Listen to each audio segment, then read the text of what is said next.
So many times it's police, it's teachers, it's that assistant coach that I told you about in the last half hour that threw his body over students and was tragically killed and now being remembered as a hero who saved students here. Remember back in Metro Atlanta only 4 years ago when that student walked into DeKalb County High School armed with a rifle and 500 rounds of ammo? Well, Fox 5's Portia Bruner is live right now in Atlanta, and she talked to Antoinette Tubbs about the vital role that she played in that terrifying incident.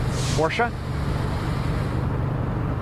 Yeah, Tom, we're live actually in that parking lot, the Walmart parking lot on Gresham Road, where hundreds of children were sent back, rushed here to reunite with their parents, and teachers came here. A lot of chaos and confusion and heartache that day, even though no one was hurt. But the shots were fired, and that was what was so unsettling for so many that day. But Antoinette Tubbs was the school bookkeeper at Ronald McNair Discovery Learning Academy who made a 911 call. But even more importantly that day, she talked to the 19-year-old gunman who came in fully armed and calmed him down.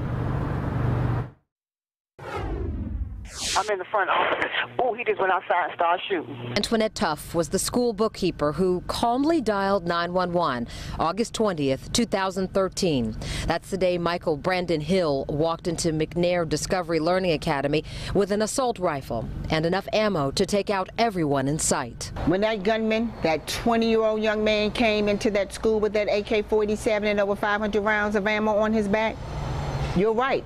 It was life or death for us. But I knew that every word that proceeded out of my mouth that day was the difference between that. Tubbs kept talking to Hill until he opened up about his problems in life. She shared her deeply personal problems about her marriage and eventually convinced Hill to surrender. Despite the shots fired that day at DeKalb Police, no one was hurt. She believes it's because God allowed her to let a troubled soul vent. Pain meeting pain.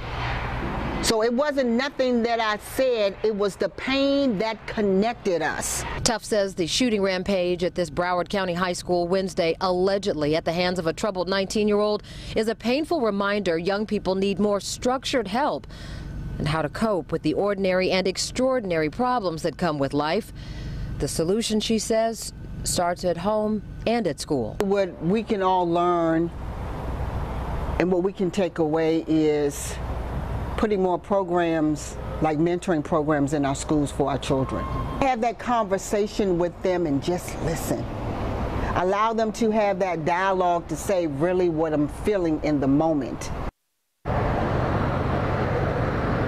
Antoinette Tubbs actually started one of the mentoring programs you heard her discussing. It's called Kids on the Move for Success. It's a nonprofit where she actually has leaders in schools across Metro Atlanta who do just the kind of work she's talking about, providing a venue for children and just troubled or not so much to talk to people about their problems. We'll have more on that story coming at 6. Plus, what kind of conversation she says parents should be having about what happened in Florida to make sure children are dealing with this. We'll have more coming up at 6. But for now, we're going to go back to Tom Haynes, who is live now in Broward County, that heartbreaking scene in Florida. Tom?